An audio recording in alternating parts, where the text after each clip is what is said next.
लागले लाखो दिवे हे जाळण्या काळोख सारा, लागले लाखो दिवे हे जाळण्या काळोख सारा, धुंद तो आला सुगंध घेऊन आनंद सारा, धुंद तो आला घेऊन सुगंध आनंद सारा. सर्वप्रथम सर्वांना सादर दंडवत प्रणाम आणि अशा आनंदाच्या उत्साहाच्या दिनाच्या म्हणजेच दिवाळीच्या खूप खूप शुभेच्छा. दिवाळी हा सण म्हटलं की आनंद, उठण्याचा सुगंध आणि फराळाचा दरवळ असा आपल्या डोळ्यासमोर येतो. पण दिवाळीच्या या सणाची सुरुवात मात्र वसुबारसपासून होते आणि ह्याच दिवाळीची सुरुवात आता उद्यापासून होत आहे. वसुबारस हा दिवाळीचा पहिला दिवस म्हणून साजरा केला जातो, जिथे प्रत्येक घर भक्तीच्या संगतीने जागृत होते. कारण लोक गाय आणि तिचे वासरू यांच्यातील पवित्र बंधनाचा आदर करतात आणि त्यांच्यावर अपार प्रेमाचा वर्षाव करतात. हिंदू धर्मात तर गायीला माताच मानतात. गाय ही सात्विक आहे, म्हणजे आपल्या दुधाने समाजाला बलिष्ठ करते. आणि कित्येक आईचं स्नेह सांगण्यासाठी गायीचं मात्र उदाहरण नक्कीच दिलेलं असतं. वासराचे प्राण वाचावे म्हणून गरीब असलेली गायसुद्धा वाघावर झडप घालते, आपले प्राण संकटात टाकून वासराचे प्राण वाचवते. तिथंही या गायीचं महत्त्व आणि या वासराचं आणि गायीच्या स्नेहाचं, प्रेमाचं महत्त्व आपल्याला दिसून येतं. आणि यांच्या नात्यामधील जे स्नेह आहे ना, तेच आपल्यामध्ये यावे म्हणून हा उत्साहाचा सण साजरा केला जातो. कृतज्ञता हा भारतीय संस्कृतीचा स्वभावच आहे. मानवी जीवनाला आधार देणाऱ्या निसर्गाचं पूजन करणं, त्याच्याविषयी कृतज्ञता करणं त्याच मानतात. गाय ही सात्विक आहे, म्हणजे आपल्या दुधाने समाजाला बलिष्ठ करते आणि शेतकामासाठी आपल्या बाळालाही देते. अशा त्या माऊलीचा, अशा त्या मातेचा कृतज्ञता व्यक्त करण्याचा दिवस म्हणजे वसुबारस. कृतज्ञता हा भारतीय संस्कृतीचा स्वभावच आहे.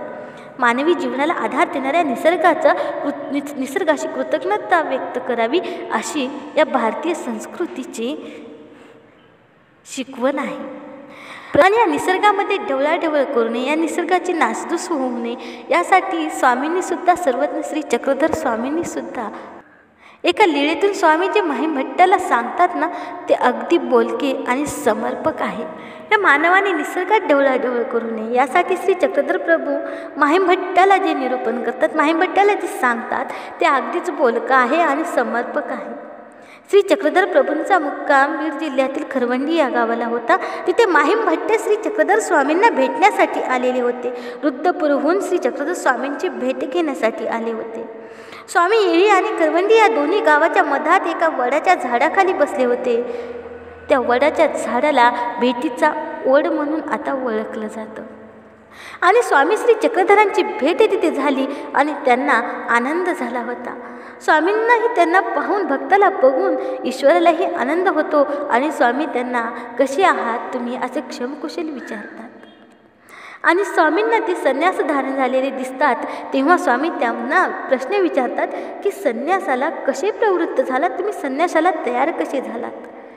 ईश्वर तर सर्व जाणता आहे, पण मनुष्य वेशाला मान देऊ ईश्वर माहीमभट्टाला विचारत असतात. एखाद्या आई एखाद्या बाळासमोर कसं लहान होत असते ना, तसं अगदी परमेश्वर जीवाच्या समोर या मनुष्य वेशाला मान देऊन माहीमभट्टाला तो प्रश्न विचारतात की तुम्ही अनुसरणाला कसे प्रवृत्त झालात. त्यावर माहीमभट्ट ते मागील झालेला सगळा वृत्तांत स्वामीला सांगतात आणि कसे अनुसरले तेही सांगतात.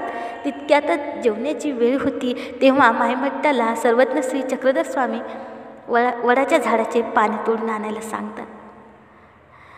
माहीमभट्ट ज्ञानी आहेत, तरीही ते वडाच्या झाडाचे खूप सारे पाने तोडून आणतात.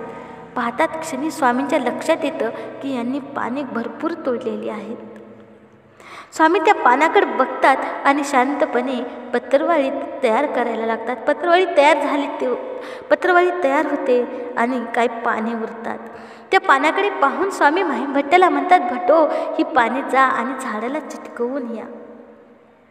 स्वामींचं ते बोलणं ऐकून, स्वामींचे ते शब्द ऐकून माहीमभट्ट स्वामींच्या चेहऱ्याकडे आश्चर्यचकित होऊन पाहतात आणि स्वामीला म्हणतात, जी स्वामी ही पाने झाडाला कशी चिटकवल्या जातील. त्यावर स्वामी श्री चक्रधराचं उत्तर अत्यंत मार्मिक आहे. ते म्हणतात जे आपल्याला लागतं तेवढंच घ्यावं, त्यापेक्षा जास्त घेणं योग्य नाही. अरे तुम्ही महात्मे आहात, तुम्ही ज्ञानी आहात, तुम्ही श्री चक्रधर प्रभूंच्या सानिध्यात राहिलेले आहात आणि तुम्हीच जर अशी निसर्गाची नासधूस केली तर कसं चालेल. बुद्धाच्या जीवनातही अशीच एक घटना येते. अंगुलीमाल नावाचे दरोडेखोराला ते झाडाची पाने आणायला सांगतात. अंगुलीमाल जातो आणि झाडाची फांदीच तोडून आणतो. बुद्ध त्या अंगुलीमालाला ती फांदी परत त्या झाडाला चिटकवायला सांगतात. तो बुद्धाला वेड्यात काढतो आणि त्या बुद्धाला म्हणतो, ही फांदी कुठे चिटकवल्या जाते का.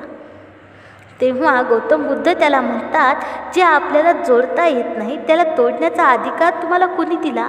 आजपर्यंत तू जितक्या लोकांचा बळी घेतला त्यापैकी तुला एकाला तरी जिवंत करता येईल का. बुद्ध सांगतात, जे जोडता येत नाही ते तोडू नये. बुद्धाच्या या प्रश्नाने अंगुलीमालाचे डोळेच उघडतात आणि तो संन्यासाला प्रवृत्त होतो. आणि दोन्ही घटना सारख्या जरी दिसत असल्या तरी दोन्ही घटनेतील पात्र अगदीच भिन्न आहेत. अंगुलीमाल अज्ञानी आहेत तर माहिमभट्ट ज्ञानी आहेत. स्वामींना त्यांच्याकडून अशी अपेक्षा नव्हती. या लीळेतून स्वामींनी वृक्ष संवर्धनाचा किती मोलाचा संदेश दिलेला आहे. स्वामींनी निसर्गाची नासधूस करू नये या निसर्गाविषयी प्रेम व्यक्त केलेलं आहे. आणि निसर्गप्रेमी असलेल्या सर्वज्ञ श्री चक्रधर स्वामींनी आपल्याला जेवढं लागतं तेवढंच घ्यावं, अशी नासधूस करू नये, निसर्गात ढवळाढवळ करू नये असं माहिमभट्टाला निमित्त करून असं सर्वज्ञ श्री चक्रधर स्वामी उद्देशून आम्हा सर्व ह्या समाजाला ही एक चांगली आणि मोलाची शिकवण देतात. वन्य प्राण्याच्या संरक्षणासाठी सरकारने कडक कायदा केलेला आहे, पण पाळीव प्राणी गाय तिच्याबद्दल कोण विचार करतो. आपण दिवाळीमध्ये वसुबारसच्या दिवशी या गाईला पूजन करतो, या गाईतला कृतज्ञता व्यक्त होतो, त्या गायची वासरासहित पूजा करतो आणि एनी टाईम आपण त्या गाईला खाटकाला देतो. आपलं असं म्हणणं आहे की मुस्लिम बांधव गायला मारतात, पण त्यांना गाय विकणारे आम्ही हिंदूच आहोत ना. आपण स्वतःला श्रीकृष्ण भगवंताचे भक्त मानतो आणि आपण गाय ती खाटकाला दिल्याच्या नंतर श्रीकृष्ण भगवंत प्रसन्न होणार आहेत का, त्या देवाला चांगलं वाटणार आहे का. श्रीकृष्णाला गोपाल ही उपाधी केवळ आणि केवळ गायीमुळे लागलेली आहे. तो गायीचं पालन करतो म्हणून गोपाल कृष्ण आहे. त्याला आपले आराध्य दैवत मानणाऱ्यांनी गायीला खाटकाला विकल्यावर त्या देवाला बरं वाटेल का. अर्थातच नाही ना. श्री चक्रधर भगवंतानं सुद्धा नांदेडला कमीत कमी 1 महिन्यापर्यंत गायी राखल्या. त्या ब्राह्मणाच्या घरी त्या ब्राह्मणाच्या गायी राखल्या. त्या गायी श्री चक्रधर भगवंताच्या समोर बसून रवंत करायच्या. जेव्हा हे त्याच्या लक्षात आलं तेव्हा त्याला पश्चाताप झाला. जे जनावराला कळालं, जे गायीला कळालं ते मला नाही कळालं. साक्षात श्रीकृष्ण माझ्या गायीचं रक्षण करतोय. श्रीकृष्णाला गोविज्ञान सगळं माहिती होतं. या गोमूत्रात अनेक रोग दुरुस्त करण्याची क्षमता आहे, पण कोण गायीची काळजी घेतो. श्रीकृष्ण भगवंताच्या काळात गोकुळात 9 लाख गोधन होतं. या गोधनामुळे जनसमाजात किती समृद्धता असेल. दुधाच्या पदार्थाचा व्यापार गोकुळातून मथुरेत जात होता आणि गोकुळाच्या भरोशावर तेथील मल्ल व्यवस्था होती. म्हणजेच सुरक्षा व्यवस्था ही आलीच. शरीराचं भरण पोषण दुधाच्या पदार्थाने झपाट्याने होत असतं. भारतात त्या काळामध्ये समृद्धता होती. असं बोललं जात होते की या भारतामधून सोन्याचा धूर निघत होता. ती गोष्ट अगदी सत्य आहे. इथे सोन्याला इतकी किंमत नव्हती तितकी माणसाला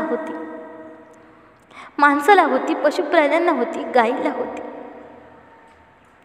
आणि म्हणूनच आजच्या या वसुबारसच्या दिवशी गायीचं पूजन करतात आणि तिच्या वासराच्या समोर पूजन करतात.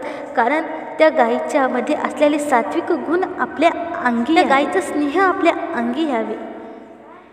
पण आपल्या महानुभाव साधकाने गायीचं पूजन न करता त्या गायीची कृतज्ञता व्यक्त असावी, त्या गायीची कृतज्ञता असावी. शेवटी एवढेच बोलेन. दंडवत प्रणाम. जय श्री चक्रधर. ही माहिती, ही लीळा कशी वाटली ती कमेंटमध्ये नक्की कळवा.